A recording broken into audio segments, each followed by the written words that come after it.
यामामनन्ति मुनयः प्रकृतिं पुराणीं विद्येति श्रुतिरहस्य गिरो गृह्णन्ति तामर्धपल्लवित शङ्कररूपमुद्रा तामर्धपल्लवित शङ्कररूपमुद्रा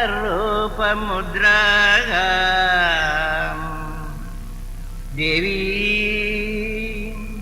अनन्यशरणः शरणं गतोऽस्मि देवी अनन्यशरणः शरणं गतोऽस्मि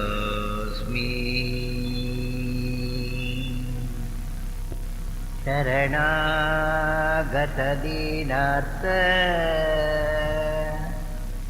परित्राण परायणे स्वीकृत्वा नः सत्रकार्या प्रसीद परमेश्वरी स्वीकृत्वा नः सत्रकार्यम् प्रसीद संविदेश्वरी। ॐ पूर्णमदः पूर्णमिदं पूर्णात् पूर्णमुदच्यते पूर्णस्य पूर्णमादाय पूर्णमेवावशिष्यते। ॐ शान्तिः शान्तिः शान्तिः। ओम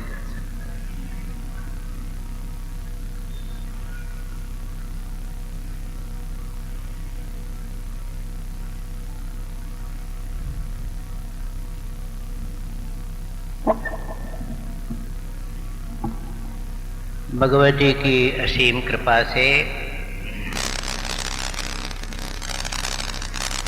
संकल्पित त्रिदिवसीय सत्र को आज विराम दे रहे हैं, एक पूर्ति पर ले जा रहे हैं।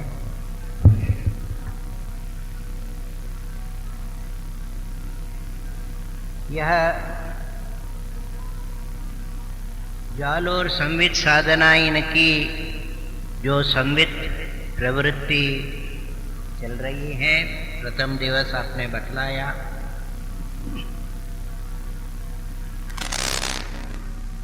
बीसों साल से चल रही है। कितने? 21 वर्ष हो रहे हैं।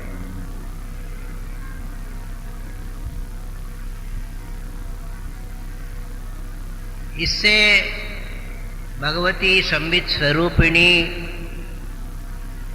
प्रसन्न है, इसका हमें प्रमाण मिल रहा है।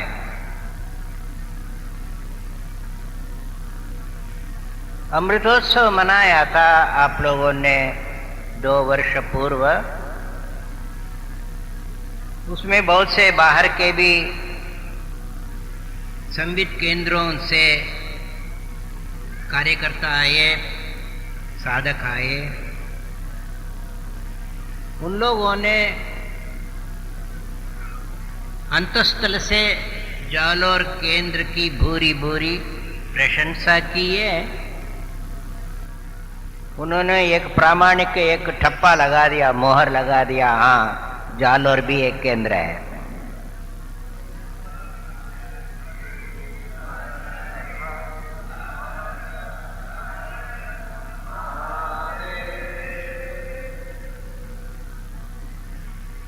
इसलिए मुझे भी संतोष है प्रारंभिक जो नींव डालने का काम बहुत जटिल होता है, महत्वपूर्ण होता है, बाहर से दिखाई नहीं देता है, उस शिलान्यास का कार्य पूर्ण हो चुका है। पर मैं जालोर केंद्र के इन कार्यकर्ताओं को, जिनके कारण हम सब यहाँ एकत्रित हुए हैं, इस वातावरण में, इस व्यवस्था में, उनको यह बता देना चाहता हूं कि केवल प्लिंथ लेवल बनाने से काम नहीं बनेगा। अब वास्तविक जो कंस्ट्रक्शन है अब प्रारंभ हो रहा है, तुम्हारा कार्य अब प्रारंभ हो रहा है, जिसमें इस पुण्य क्षेत्र को, प्राचीन क्षेत्र को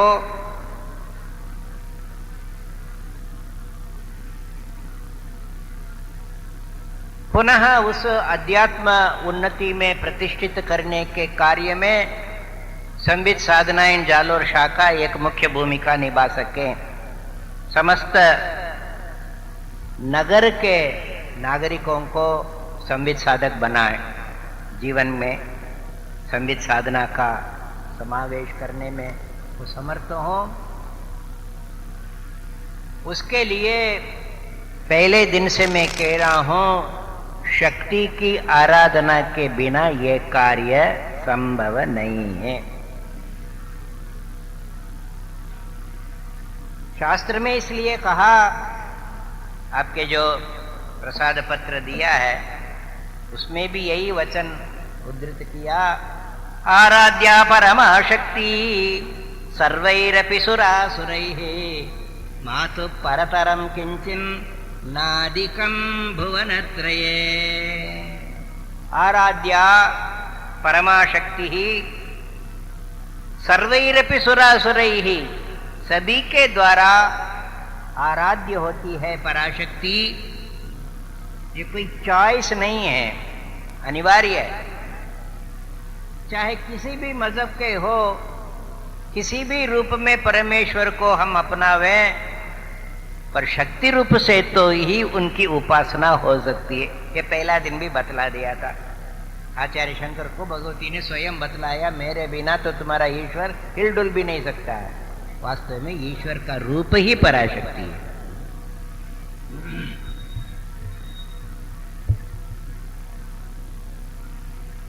आराध्या परमाशक्ति ही सर्वैरपि सुरासुरैः, सुरों के द्वारा, असुरों के द्वारा, असुर भी उनकी आराधना करते हैं, क्योंकि उसके बिना तो काम होता ही नहीं है। बलहीन क्या कर सकता है? असुर भी उनकी आराधना करते हैं तो भगवती उनको स्वीकार कर लेती है। पता नहीं आप लोग आबू आए कि नहीं। साधना इनका मुख्य केंद्र संत सरोवर, उसके पास में ही भगवती कुमारी कन्या का श्रीपाद का मंदिर पास में ही है, जिसके बारे में शायद हमने पहले भी उल्लेख किया होगा। ये बीच बीच में टूट जाता है। खैर उस व्याख्या के मैं नहीं जाऊंगा आजकल, आज जरा समय कम है हमारे पास। भगवती कुमारी रूप से आई और बुडल राक्ष वहां उत्पात मचा रहा था, आराधना करने वाले ऋषि मुनियों की उपासना में विघ्न डाल रहा था, और वो अवध्य था इसलिए कुछ कर नहीं सकते थे। इसलिए बुडल राक्ष को एक महान प्रस्तर शिला डाल के दबा के उसके ऊपर भगवती खड़ी हो गई। इस स्कंद पुराण में इसका विस्तृत वर्णन है। कुमारी वहां विद्यमान है, इसलिए बहुत बड़ा मंदिर बनाया, जिसको आजकल देलवाड़ा मंदिर कहते हैं। जैनियों ने उसको परिवर्तित किया, कुमारी कन्या, जिसको लेकर यह सारा भूभाग जोधपुर तक आज तक कुमारिका क्षेत्र के नाम से प्रसिद्ध है। संकल्प करोगे कि कुमारिका क्षेत्र का नाम लिया जाता है। वो कुमारी वहां विराजमान रही तो वो जो बुडल राक्षस उसके चरण के नीचे दबा हुआ था, उस चरण स्पर्श के प्रभाव से वो भगवती की स्तुति करने लगा। अब परिचय हुआ ना, कभी कभी वार पढ़ने से परिचय होता है, इसलिए बेचारी उसको मार भी करना पड़ता हो। बड़ी सुंदर मधुर स्तुति की, भगवती सुनती रही, बहुत प्रसन्न हो गई। उसने कहा, अरे तू तो बहुत सुंदर स्तुति करते हो, तुम बहुत खराब आदमी सोचती थी, तुम तो बहुत अच्छे हो, क्या चाहते हो, कुछ मांग मेरे से। आखिर उन्हीं की तो प्रजा है सभी, चाहे असुर कौन हो। अपने स्वभाव से, और कल परसों बतलाया था, धर्म आचरण से च्युत होने से असुर बनते हैं। भगवती की स्तुति करते करते उनकी बुद्धि इतनी निर्मल हो गई थी, कल रावण की बात की थी, भगवत रूप ध्यान से, भगवत नाम उच्चारण मात्र से चित्त में वो शुद्धि आती है, यदि सच्चाई से करो तो। इसलिए उन्होंने ये वर मांगा, मां हमेशा मेरे को अपने चरण के नीचे ही रखो, और कुछ नहीं मांगा, बस ऐसे ही रखो।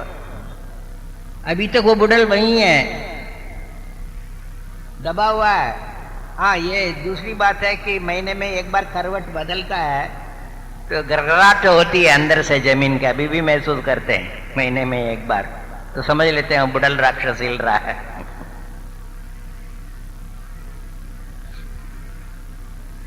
सुरासुर ही, सुर भी उनकी आराधना करके ही काम सिद्ध करते हैं, असुर भी करते हैं, सभी वर्ग के द्वारा, क्योंकि मातु परतरम किंचिन नादिकम भुवनत्रये, मां से बढ़कर ये तीन लोक में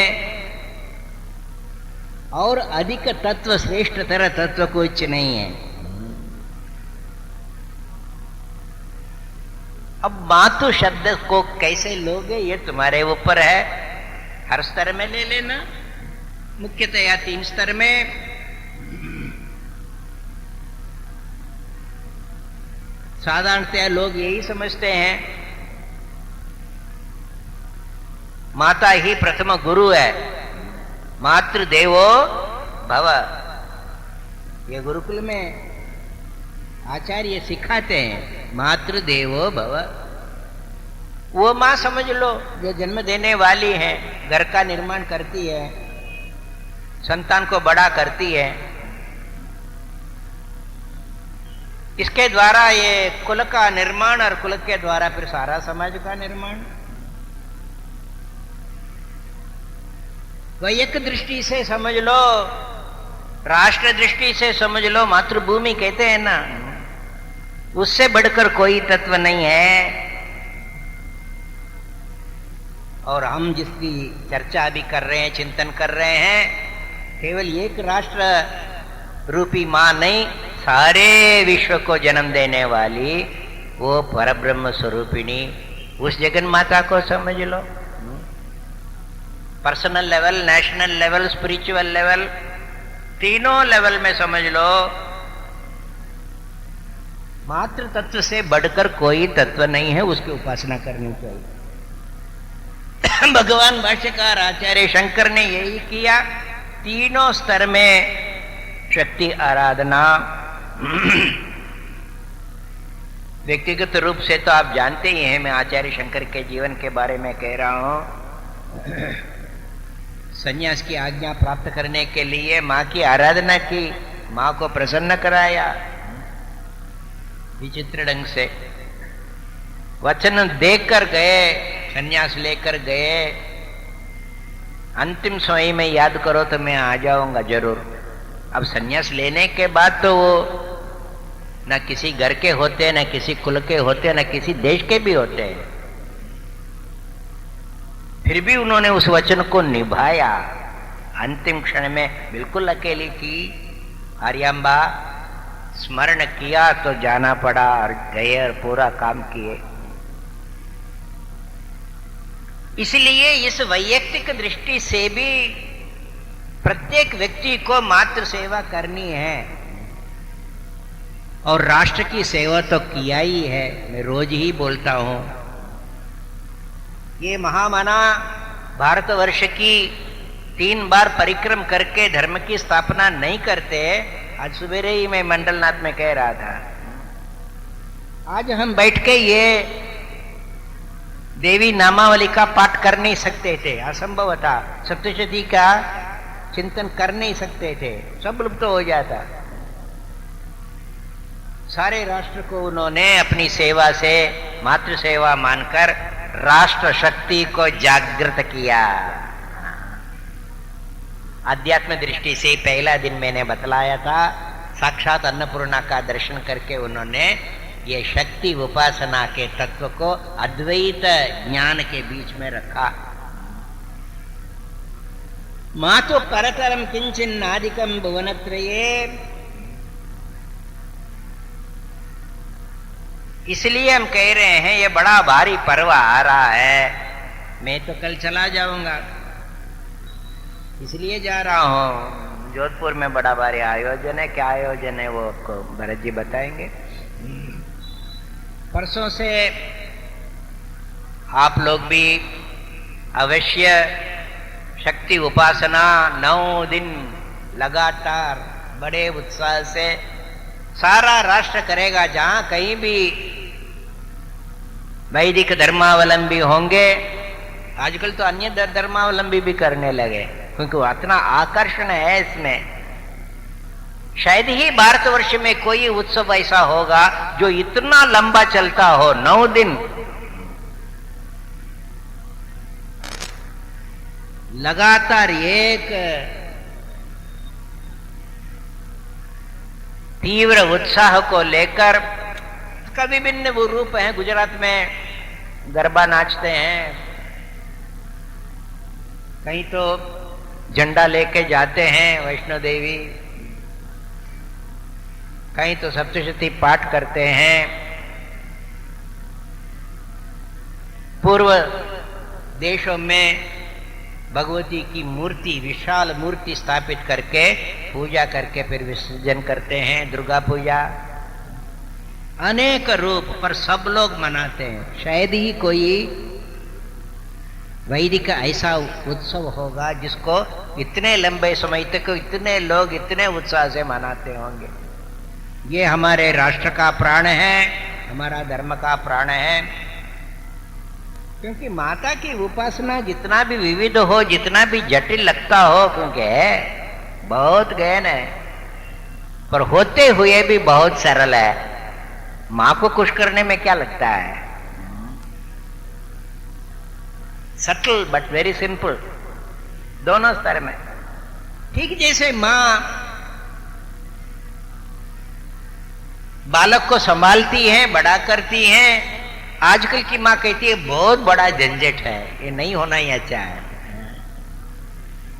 अरे ये तो एक महान गौरव है मातृत्व, इसलिए उनको इतना महत्व देते हैं, इतना आदर देते हैं, पूज्य मानते हैं। या देवी सर्वभूतेषु मातृरूपेण संस्थिता, उनको झंझट लगता है।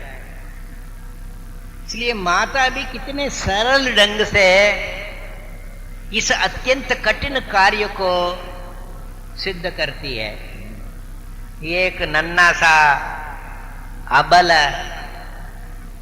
एक शिशु को एक सबल व्यक्ति, स्वाभिमानी व्यक्ति, श्रद्धान्वित व्यक्ति ये कौन बनाती है? मां बनाती है। सरल ढंग से बनाती है, संकेत मात्र से बनाती है। लोग कहते दूध पीते पीते वो शिशु जो है वो मां को देखता है, मां को देखता है, मां भी उस शिशु को देखती है। उस देखने में ही उनके अंदर एक आत्मविश्वास, एक श्रद्धा जागृत होती है। बहुत कुछ शिक्षा वहीं हो गई मां की दृष्टि मात्र से। ये विचार करो,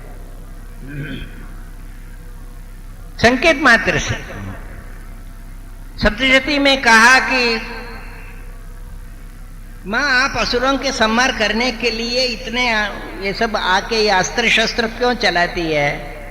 दृष्टैव किम न भवसि, प्रकरोषि भस्म, दृष्टि मात्र से इन असुरों को आप भस्म कर नहीं सकती है क्या? फिर भी आप अस्त्र शस्त्र लेकर आती है एक साधारण व्यक्ति की जैसे, क्योंकि उसके पीछे भी आपका तात्पर्य यही है, शस्त्र पूता दिवम प्रयांतो, आपके शस्त्र के स्पर्श से असुरों के चित्त में शुद्धि आ जाएगी। इस दृष्टि से जैसे वहां कुमारी उनके ऊपर चढ़कर बैठ गई थी, उस चरण के स्पर्श मात्र से शुद्धि हो गई। नहीं तो क्या उनका और कोई ढंग नहीं जिसमें इनको भस्म करके मार सकती थी? अवध्य होने से क्या है?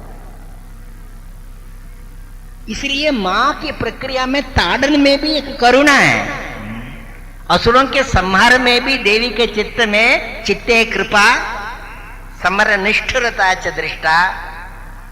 ये एक बड़ी जटिल और बहुत रहस्यमय एक प्रक्रिया है, मां की प्रक्रिया।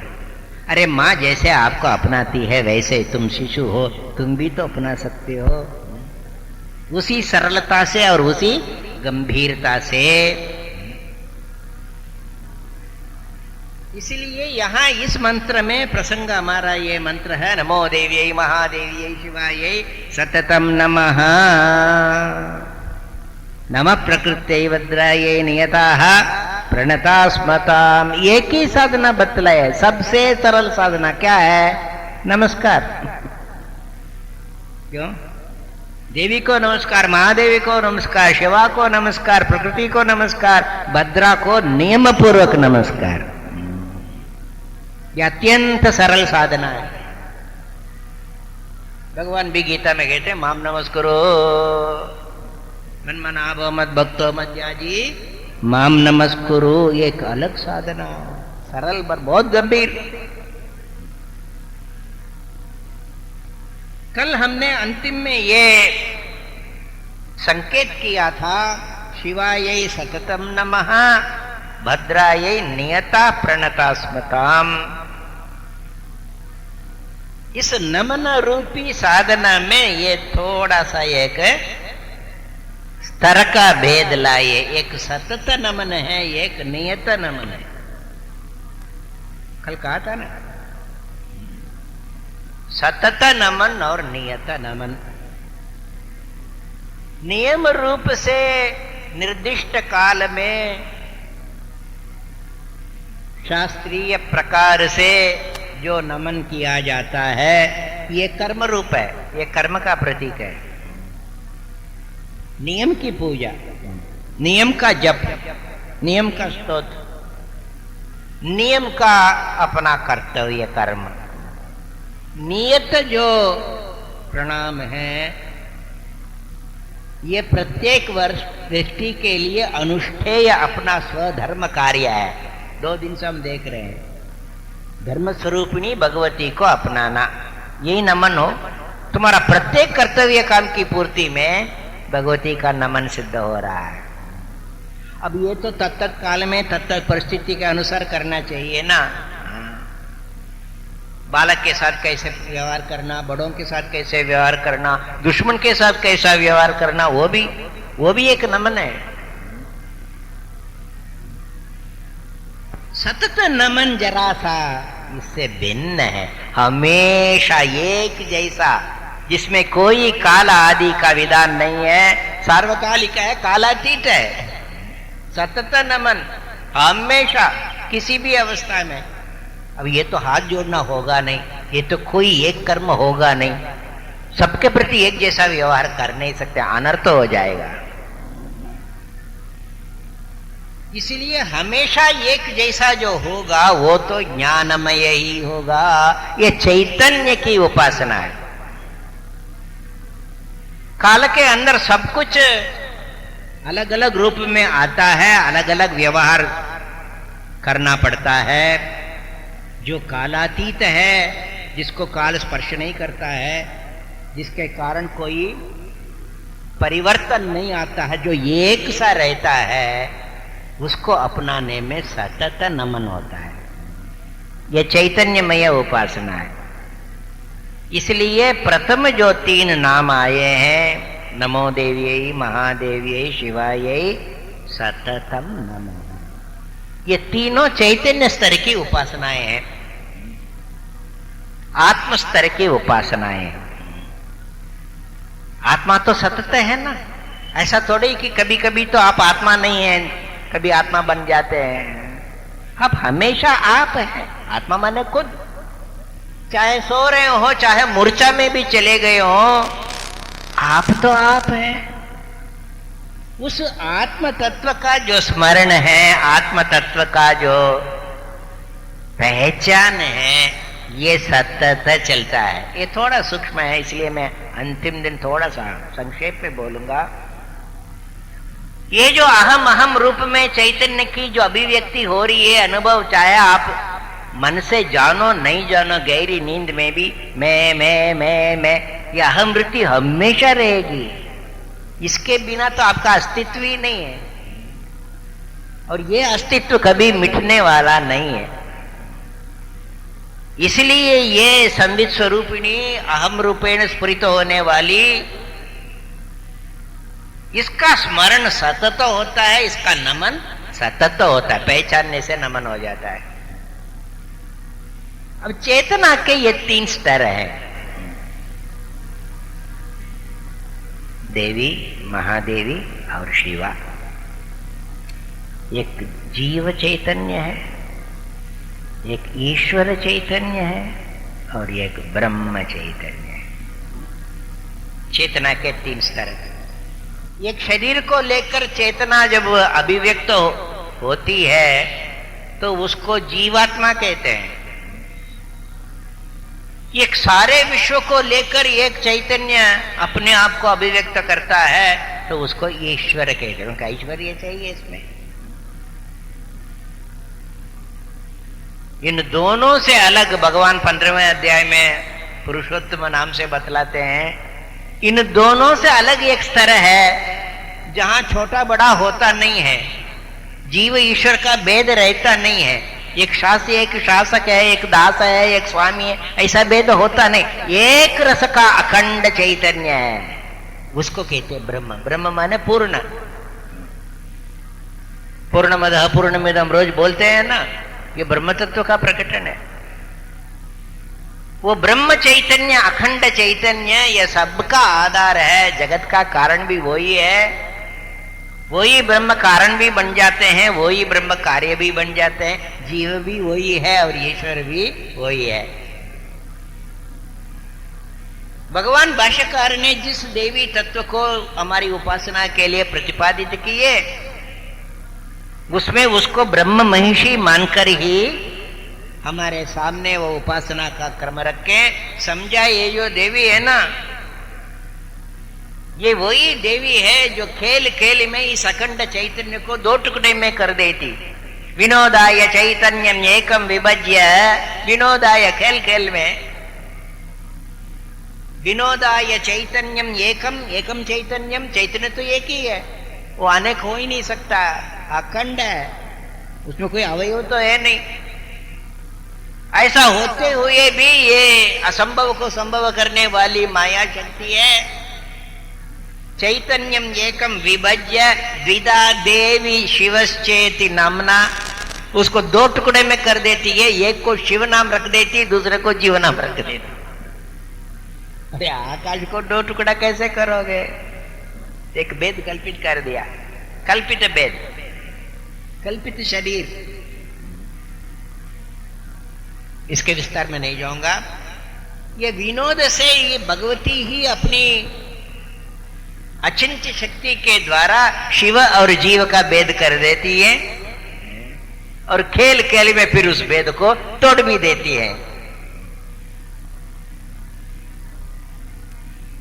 जीव शिवश्चेति नामना, शिवस्यापि जीवत्वम आपादयन्ति पुनर्जीवमेनं शिवम वा करोषि। शिव को ही जीव बना देती है, फिर जीव को शिव बना देती है। ये महान शक्ति, इसको प्रकटन करने के लिए शिवाय सततम नमः का। ये सतत नमन, जैसे नमस्कार में 2 हाथ जोड़ते हो ना, तो नमस्कार समझ लेते हैं। उसी प्रकार यहाँ 2 जुड़ जाते हैं। कौन से 2? जीव और शिव जुड़